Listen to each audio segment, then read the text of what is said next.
پہل کرتے تھے چاہے وہ چھوٹا ہو یا بڑا، غریبوں کے ساتھ بیٹھتے تھے۔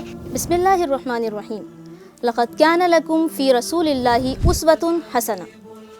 اللہ تعالیٰ قرآن پاک میں ارشاد فرماتے ہیں کہ تمہارے لیے پیغمبر صلی اللہ علیہ وآلہ وسلم کی زندگی میں بہترین نمونہ ہے، یعنی ہم ان کی تمام عادات کو اپنی زندگی میں فالو کر سکتے ہیں۔ پیغمبر صلی اللہ علیہ وآلہ وسلم جو کہ خاتم الانبیاء ہیں، رسول اللہ ہیں، سید کونین ہیں، اور اللہ تعالیٰ نے انہیں قرآن میں اور بہت سارے ناموں سے پکارا، جیسے کہ بشیر اور نذیر۔ اسی طرح سے پیغمبر صلی اللہ علیہ وآلہ وسلم کی بہت ساری کوالٹیز ہیں جسے ہم اپنی ریئل لائف میں فالو کر سکتے ہیں، جیسے کہ سلام میں پہل کرنا۔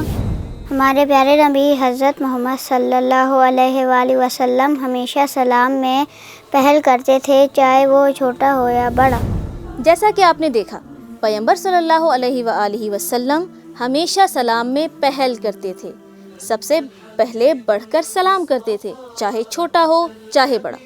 اس لیے ہمیں بھی چھوٹا فیل نہیں کرنا چاہیے، بلکہ سب سے پہلے بڑھ کر سلام کرنا چاہیے۔ چلیں چلتے ہیں نیکسٹ کوالٹی کی جانب۔ ہمارے پیارے نبی حضرت محمد صلی اللہ علیہ وآلہ وسلم غریبوں کے ساتھ بیٹھتے تھے اور انہی کے ساتھ کھانا کھاتے۔